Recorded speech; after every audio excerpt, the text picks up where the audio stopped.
man, y'all got to come on. Y'all got Man, I'm right there with you, man. what? Oh, let's splash some water on my face. Let's do it.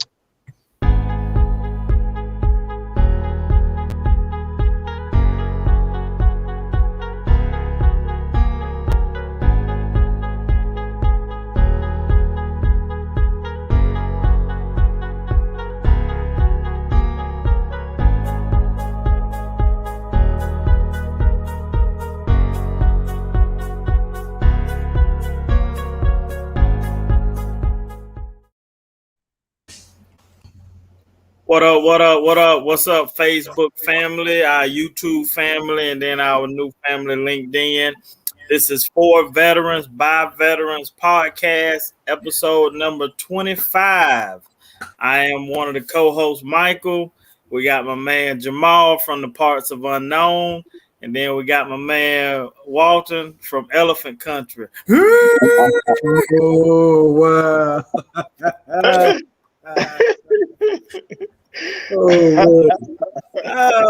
Fellas, what's going on, man? Can't call it, bro. I can't call it. Man, how y'all week been going, man? How your week been going? Man, it went all right till yesterday, at least for me with that fight. I'm like, yeah. You mean that the Tyson Wilder? Yeah. Or Tyson Fury? Wilder. Tyson Fury versus Deontay Wilder. Yeah, man. Who y'all pulling for? I'm pulling for Deontay, man. That's damn. No, man. Yeah. He fought his bull. He put up a good fight, man. He did. It wasn't like it wasn't no easy win. Let's put it that way. He just come over there and beat that dude down and call it a day. Nah. Mm-hmm. Yeah. Tyson Fury got some ice on his ass somewhere. We got that. Oh man. Well, speaking of beatdown, man, somebody else took a beatdown last night, man. Yeah, that's what that beat it all, man. I mean, that whole week, man, decent week,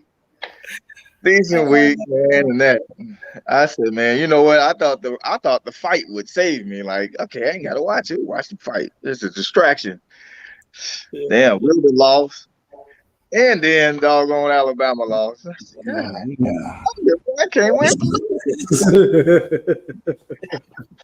win. Oh man! Hey, after the fight last night, I was looking online, and all I saw was people talking about, well, that done did it. Nick Saban gonna put 100 points on everybody now. You know what? It was quiet on the Western Front, as they say. It was all quiet. I'm looking. I'm like, here it come. But nobody saying nothing.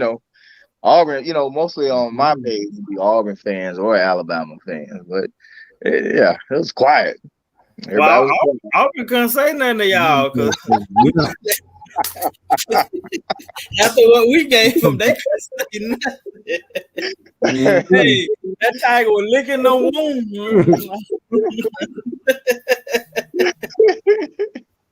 That wasn't just a beatdown we put on them. Look, man, we trying to get y'all 3 points. Y'all don't want to take that. They want to take that. They didn't want to take the 3 points. Man. So all right, hey, to each his own, man. That's all I can say, man. But yeah, you ain't gotta worry about them Tigers for a minute. For a minute. Them Tigers gone, man. And then we got them Wildcats this week. So gonna be the same. Yeah. That Wildcat. Kentucky doing something. What they 6-0, 5-0? Yeah, I think they 5 or 6-0. Yeah. Wow. Yeah. Don't worry. We're gonna send them back to the basement. Man, I don't know what's going on, man. Man, it's just a change of guard, man. That's all it is, man. Just a change of guard. You Yeah. know. That was, hey. So Two dropped out the top 4 for the playoff. Right. But you know, I don't. You know, Bama ain't gonna drop far. So what you think Penn State dropped to? They lost to number 3. Right. They shouldn't drop far, man. I would say Bama should fall farther than them. But because since they lost to number 3 and Bama lost to an unranked team, I bet you Alabama end up ahead of Penn State. I bet you, man. They know where the money at, man. Yeah, I know, man. They like, look, we can't have that. They're gonna do everything they can to try to make sure that team that won the title last year get a chance to defend it. They've done that. They've done that repeatedly, whether it was Alabama or Ohio State or whoever or Clemson. They've done that. So I don't see them dropping far, man. They're gonna give them a chance. Now they mess around and catch another error. That's what it's gonna be it. But look, we all know now they're gonna keep one in Atlanta. Oh man, you better be careful now. Be careful now. Every time y'all do this, I was sitting there like, just be quiet. I'm like, I ain't saying nothing. Nobody from up the road come looking for me. Nope. I ain't sure. Yeah. I passed by the stadium too. I said, man, we going there. We coming. We coming. I said, oh yeah. That's a man. That's a big, beautiful stadium. That dang nice. Oh yeah. You're right about that. They say they say that's our stadium, man. Ooh. Hey, we go ahead and change the topic right now. Well, you know, our topic today, you know, our show topic today is called transitioning. So, yeah.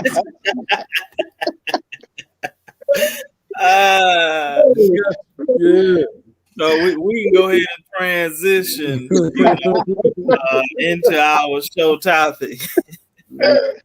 Oh man. Oh man, but yeah, fellas. So you know, transitioning, man. You know, we all veterans, man, and you know, at some point in life, you know, we had to transition from one duty station to the next, or you know, one city to the next, you know, one job to the next, man. And you know, I got a chance the other day to talk to a local vet rep. And she was talking about, you know, there's a lot of veterans that are moving into the state of Florida and they're having a hard time transitioning. And so I told her, I said, my thing was the first 90 days are the most important, you know. So, but, you know, I want to get y'all, you know, y'all take on it, man. You know, when you're transitioning, more so when you were transitioning out of the military into civilian, you know, what are some of the things that you were thinking about? What are some difficulties you had? You know, what did you notice? You know, the difference between, let's start with that. What was the difference from the military to civilian life? And Jamal, since you was the last one, the latest.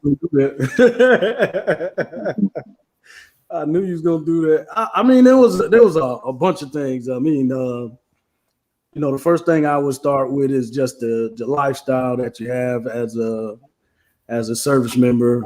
Usually, you're used to moving around a lot. So we've been retired here almost 3 years, and I have that itch to PCS somewhere. I'm supposed to move to another state and with a new organization, or not organization, but a new unit. And so that's something to get used to. Taxes, you know, from the state of Florida. So when I paid my taxes every year, I had state free. I mean, my taxes didn't pay. My state didn't pay state taxes. So I since moved on here to parts unknown, and they charge taxes in that state. Ridiculous. At the yin yang. On some foolishness. Also, the medical insurance. I didn't know. I didn't even think about it until we got out and the bills started hitting me. Medical insurance, how expensive it is, what kind of plans you should look at for your family, depending on the size of your family or what you got going on. That became a concern to look into and make sure we had under control. Life insurance. I mean, as an active duty member, my life insurance was already, taken care of, and I paid every month, and it was pretty cheap and had a decent policy. Also, housing allowance. We would get housing allowance for where we stayed at, and it was based on the cost of living in that area or whatever. So I mean, it was a bunch of stuff. But I say this. I would say if you're planning, if you're a few years out, I would say plan years out. So like maybe 3 to 5 years, start planning your exit strategy. Make sure you got an idea, taking some of these things that I mentioned and maybe some of the things you thought about in consideration. So have a plan, kind of start networking as you're getting ready to get out. Talk to those different organizations you may want to work for. You may have a skill set that you can offer those organizations. So go ahead and start networking early. Just plan ahead. If I could say anything, if I could go back and do any, at least 5 years out. A lot of, as we were transitioning out, they were saying about a year, 2 years. I say about 3 to 5 years, you should be planning on your exit from the service. Definitely. Okay. What about you, Walt? Man, that's some real good advice. No one got to me like that and let me know, like and not even a year before I was planning on getting out, and so I wasn't as prepared as I could have been looking back on, in hindsight. But definitely, it's going with what Jamal was saying. Yeah, it's a whole different world out here. So much is taken care of for you while you're in the military, especially if you went in there straight out of high school and you did something like so many years, like you retired and everything, coming into this civilian world. I can only imagine. I didn't retire, but I can only imagine. If it was that tough for me after 8 years and 3 months, another 12 years. So I also think it depends on why you're leaving the service. If you got like some type of grudge, you didn't care for what you were doing or whatever your scenario was, you didn't like. Hopefully you understand that when you leave the military, you don't have to work. You don't have to hit the ground running. No one's there's no gray area in that. It's just regular life when you get out. And the amount of time they give you to get out of the military and the resources that they have, I mean, the resources are good, but the amount of time I don't think is enough for you to really take advantage of if you haven't done, just like Jamal was saying, like 2, 3 years out.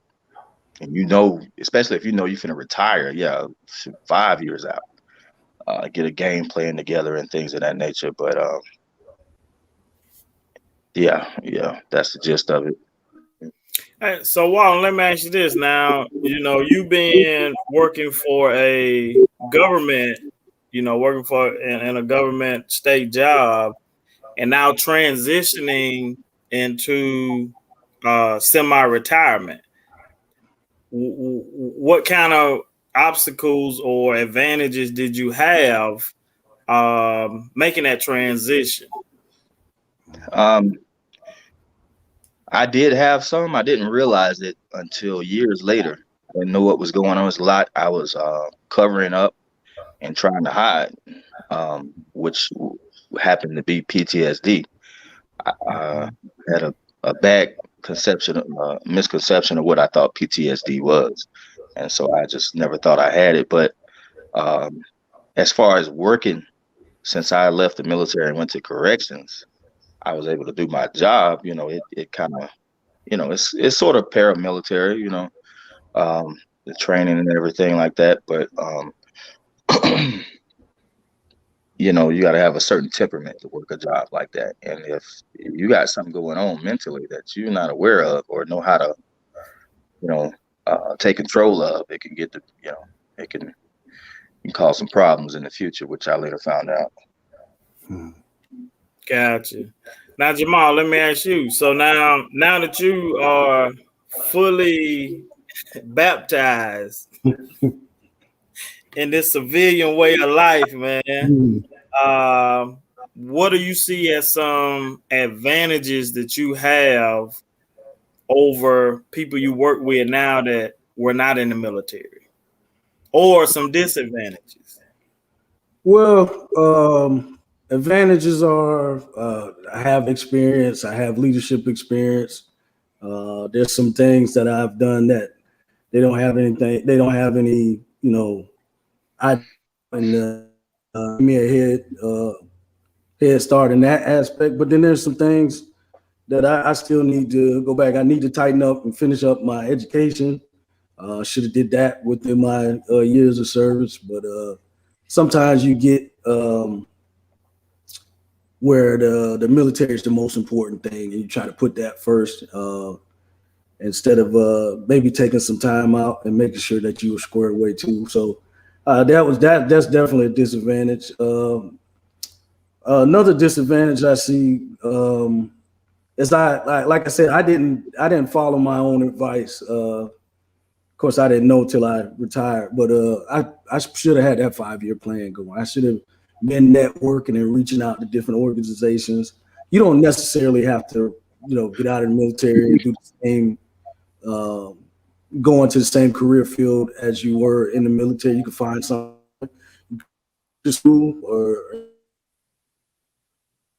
anything like that. But if I just feel like if I would have reached out and you know, got a hold to different organizations or different people within those organizations, maybe did some cold calls or something, probably would have been in a lot better space prior to coming out here and joining the civilian workforce. So, yeah. Okay. Well, you know, I when I transitioned out, I did the network, and I remember I had a job lined up and everything, man. But what I should have did was did a background check. Because what I didn't know is that I didn't know I had a warrant out for my arrest. And I think it was Kentucky, Fort Campbell. And it was a ticket I had forgot about, you know, because I got the ticket. I get back. And right after that, they deploy us to NTC. And it was like I was down there for like 90 days and just totally forgot. And so, you know, so it killed the job that I had set up. And so for me, I literally like hit my face on the pavement hard, you know, bust all this up, you know. But what I learned was that I had some hustle in me, you know, and so for me, it turned out to be the best thing that could have happened. Because you're right, when you in the military, like, man, it's a lot of stuff you really don't have to worry about. You know, I didn't have to worry about housing, I didn't have to worry about food, insurance. You know, your groceries. You know, you get them a little bit of nothing. You know, you got the commissary. You know, everything is right there for you. And then when you get out here, like people expect you to work, you know. So I remember my first job, it was like quotas. So I had to make so many parts per hour and per day. And I was like, man, this for the birds here, man. You know, so I knew I had to go and get my education, or I was gonna have to go back into the military. You know, so that helped me out tremendously. Now let me ask y'all this. So moving to a new place, you know, let's take the military out of it. Now you move into a new place. What are some things that you know that are must that you have to do when you first get into this new place? You know, we'll go with you, Walt. So when you move from your last duty station and you move back to Alabama, what are some things that you set up for yourself that to help you create your system to get you moving forward past the military? It wasn't real complicated. My main thing was like to find employment, is to gain employment, stay employment, get this position that I'm trying to get. Because even though I was in training, I wasn't. You know, you got to go through the academy and everything, and the warden they themselves have to say they'll take you or whatever. So that was like the main goal. And then I felt like, you know, once I did that, okay, I can move forward and go on to bigger, better things. But you know how they say, when man make plans, God laugh, you know. Oh man. Some stuff, you know, stuff came to be, stuff happened, and just anything I planned or whatever that, you know, the smooth, like, okay, you know, I'm out of the military, I get this going, this and that, and I'm trying to get back to where I was, if not better, as far as financially, to try to sustain the lifestyle that I had in the military. But like you say, boy, you had so much going on in the military, you didn't realize it, but all that came into play. So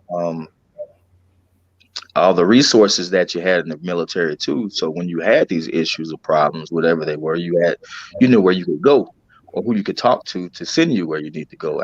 Out here, you on your own. Right. Yeah, you on your own. And these folks don't take no excuses like that. Right. It really sharks in the water, man. You out here in the sharks, you know, and that's the thing, man, financially. Cause you get out here and now there's no cushion.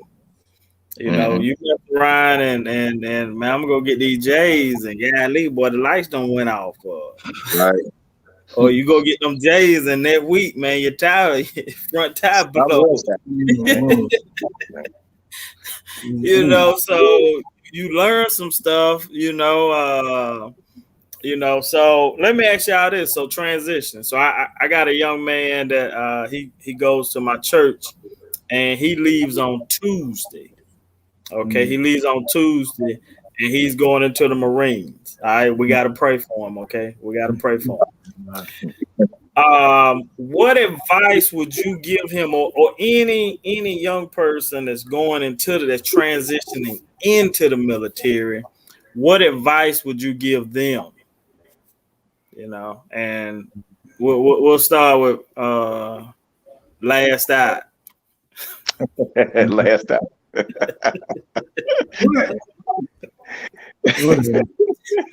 That's you, Jamal. Last out. Okay. I'm first out. Walk middle out. You last. Okay. Well, I guess the first thing. Okay. I guess the first thing I would say is, take everything when you get there. Just try to learn everything that you can. Don't go there with no attitude. It's still a business. It's not nothing to play with. Just go there and, take everything with a grain of salt. If you're getting corrected and you don't like how you're being corrected, hey, that's part of the beast. If you didn't know what you were signing up for, I don't know what to tell you. But get in there, absorb, learn, be flexible. I know, and you're probably gonna hear this often. Be flexible, and just take everything. Take everything in and fall in line, and you'll be all right.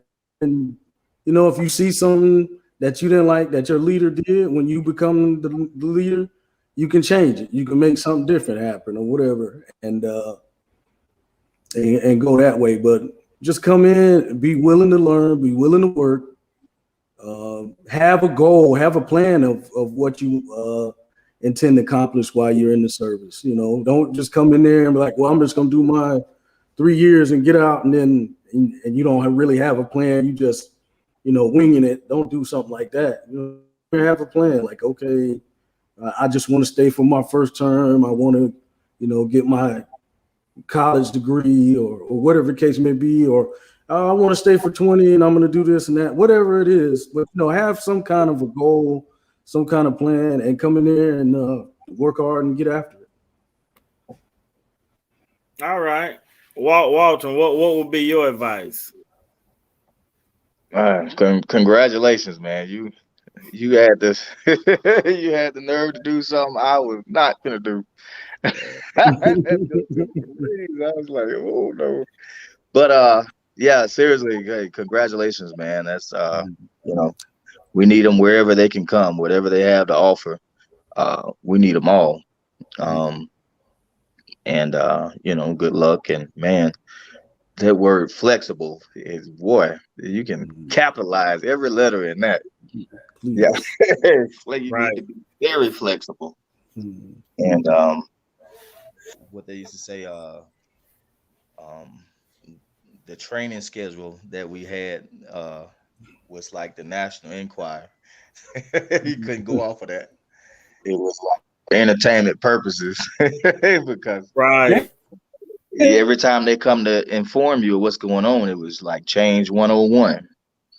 And so flexibility is a must. It's a big must. And I don't know no other way to put this, but somebody keep trying to call me. I don't know any other way to put this, but the military, they're first in everything you do, pretty much. So your family's important to the military, of course, but your duty, honor, country, that stuff, they believe in that cold-heartedly. And that's no longer your president, that becomes your commander in chief. And it's a whole new world, a whole new law. So just get ready, and good luck. Yeah, I'm right there with you, man. I knew when I went in, I knew my reason why I went in. I wanted to get that college money, So that was my reason, man. I wanted that college money, and then once I figured out how to get the MGI Bill, and then once I was vested, I already knew I would count down my days, but the young man, he's in shape. He's in really, really, really good shape. Right. He seems like he's ready to go. So I think y'all gave him some, not just him, but this is anybody that's transitioning in. We've transitioned out. You guys are transitioning in, and being flexible, man. That's the Pat. I'm gonna let you talk to him on the side. I just want to remind you now. That some of the issues that we had coming out. And I don't want to put this out there too far, but some of the issues we had coming out of the military that we didn't know when it comes to, claims and things we wanted to keep up with. Those things, so that when you do honorably, discharge, retire, you be ready to make those claims. Right. And I definitely stay in contact with him. Everything go right, Matter of fact, we all should make a trip to Paris Island. I've never been. Yeah, we all should make a trip up there. Right, right. I got my young brother is a Marine. Yeah, he got out the Marines a few years ago, but yeah, he went there, and Yeah. I don't know what it is about the Marines, but when people go to the Marines, I was like, what made you go to the Marines? And people, like, well, you went to the Army. What made you go to the Army? I'm like, well, that's different. I didn't say that, so don't be coming for me, Marines. It's him. It was him right there. And I almost joined the Marines, man. I'm talking about almost me and my cousin Jeff Davis. We were going to join the Marines just because they had a buddy program. And my uncle in Tennessee, he was like, man, you ought to listen to the Army Recruiter. And the Army Recruiter came, and because he was in active National Guard. The Army Recruiter came, and if I was smart, that's where I would have went. The active duty National Guard, chilling every day. But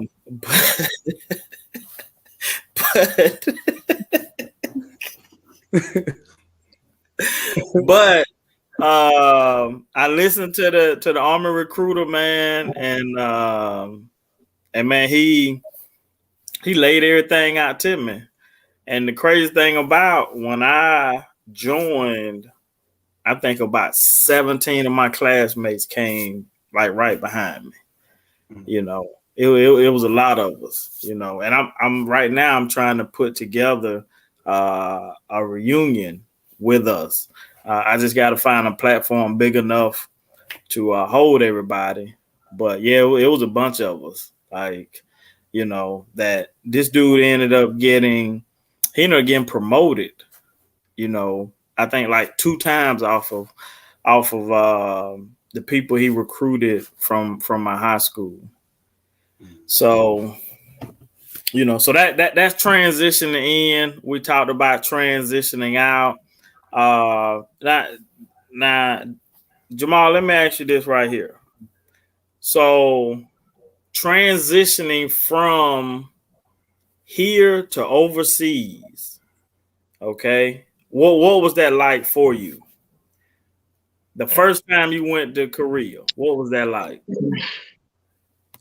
Man, it was big time. So, you had to adjust, and once again, that word flexible, you had to be flexible, but you had to adjust to a different culture and a different environment.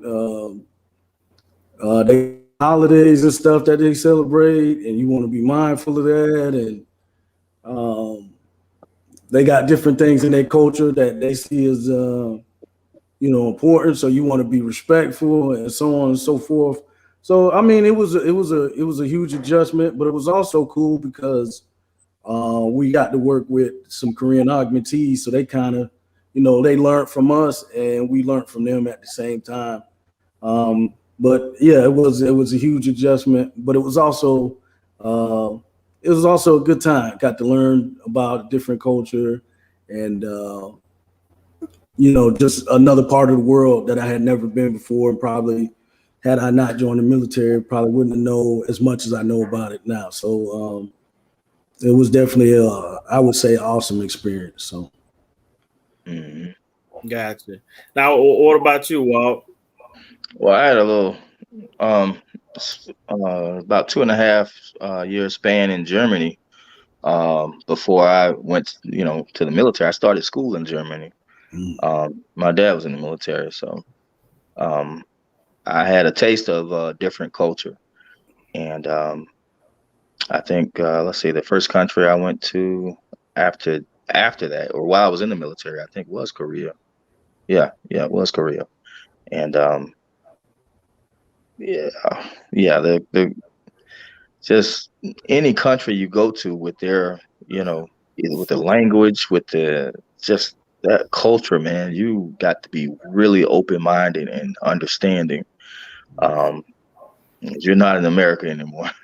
And it's a good experience though, and I think everybody should experience and get out and just see something different, and help you not only appreciate where you are on this planet, but just what everyone else is going through and daily lives. Um, yeah, Korea is a whole nother beast. Yeah, some busy folks over there. Now let me ask y'all this, and this right here probably the toughest transitioning into combat.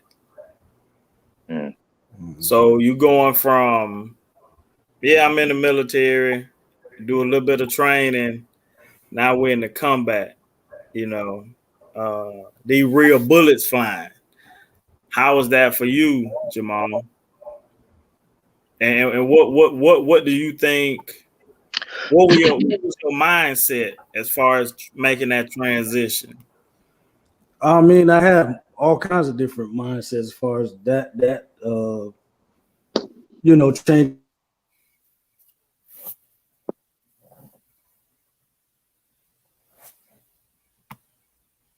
Did it freeze up? Yeah, he freezed up. What about you, Walt? Okay, I thought it froze up. At a certain point, it was just you just got to a point where you may have your individual thoughts or mindset prior to going over there, but the people that you work with every day, you guys depending on each other, you kind of really fighting for that person to your left and your right. You kind of trying to do everything you can that everybody comes home safe, and just trying to do the best you can for your battle buddy. At least that was my mindset. Once we got on ground, and I mean the mission changed multiple times. So once again, staying flexible was was key. But I mean the main thing I take away from that is just looking out for each other and trying to do whatever you could to successfully the mission completed. But also while doing that, everybody coming home safe was definitely the priority. Second, of course, to the mission. So, gotcha. What about you, Walt? You spent a little time over there, right? Right. Yeah. So what was it for you, that transition? Like what was your mindset?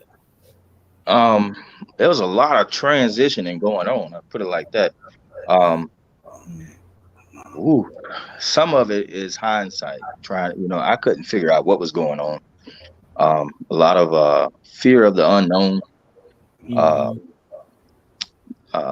Upon boots on the ground, them guys, all those grudges and feelings and emotions about whoever, whatever, and stuff like that. Yeah, it goes away. It's like, these are your battle buddies now. These guys, like Jamal was saying, to the left and the right, that's what you got.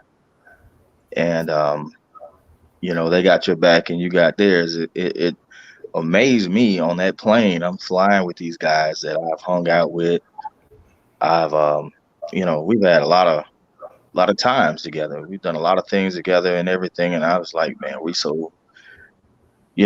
these type of guys. It's like having a good time and stuff. And it's like looking at them now, in a whole new light, because everybody has this look about themselves, like this is real, this is happening. And that it's just a lot of transitioning before you even just get there. And then once the bullets started flying, I don't know where you grew up at, or where you from, but something come back to you. And then the common sense started kicking in, along with that training. Yeah. Mm-hmm. Yes, sir. Yes, sir. So look, man, we ain't gonna hold the people long, man. Like transitioning, we just covered 20 years of transitioning, maybe more than that. 22 years of transitioning in about 40 minutes, you know. And so, you know, transitioning is a key thing. You know, I always I always say 90 days. You know, when you're transitioning to a new city or you're going to go work somewhere, you know, the first 90 days is the most important, because in the first 90 days, you're going to know if you like it, you don't like it. The first 90 days, you need to find the people who are, I call them support people. Right. You know, you got to find your support, you know, in the first 90 days, because, you know, those are the people, if I'm going to be here 2 years or 3 years or 4 years, those are the people that's going to help you through that transitioning process, you know. And luckily, it's crazy how all our friendship started was my day one for me was Jamal. He was my support, you know. When Walton moving in, I helped him. I became his support, and then we all became friends. I introduced Walton to Jamal and Penny, and you know, we just all been friends since then.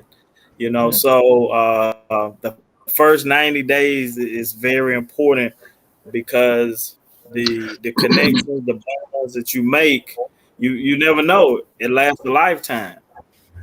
You know, and we're living proof of that. You know, Right. so you know, you guys got any last words you want to say, or you know, Say his last words. I don't want him to be my last. I don't want him to be my last. out of the joke. I would say transition goes. I mean, the military does have a pretty good.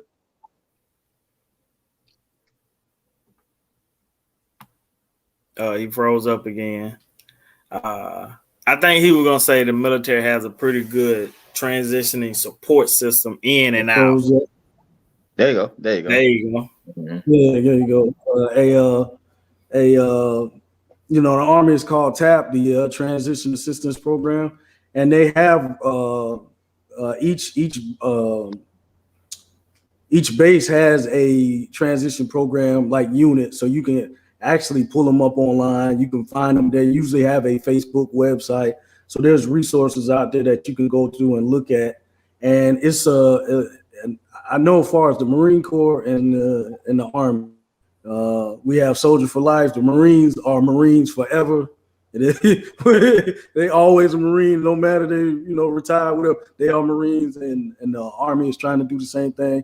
I believe the other branches are trying to do the same thing as well. But you can reach out, whether you're ETS, whether you retired, and reach out to them and still take advantage of those resources and programs.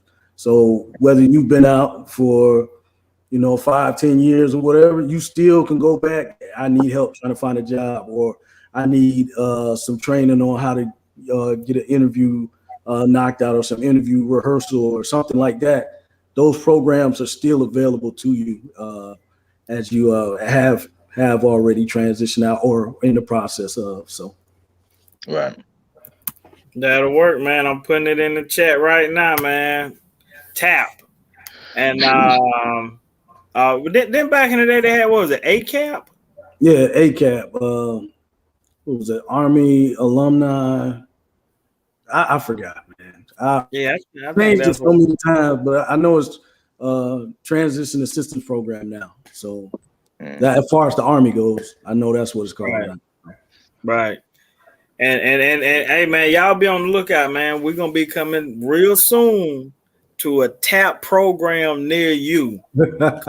Florida, could be Georgia, could be Alabama, North Carolina. I'm telling you, we're gonna be at somebody's TAP program doing a live show real soon, man. So we ain't gonna hold y'all, man. We thank y'all for watching. Please hit the like and the subscribe and the share button. We're trying to get our viewers up. We're trying to go to a whole new level. So just hit that like button, hit that subscribe, hit that share button, and we want to thank y'all for tuning in. And this is For Veterans by Veterans. God bless you, and we love you. Yes, sir.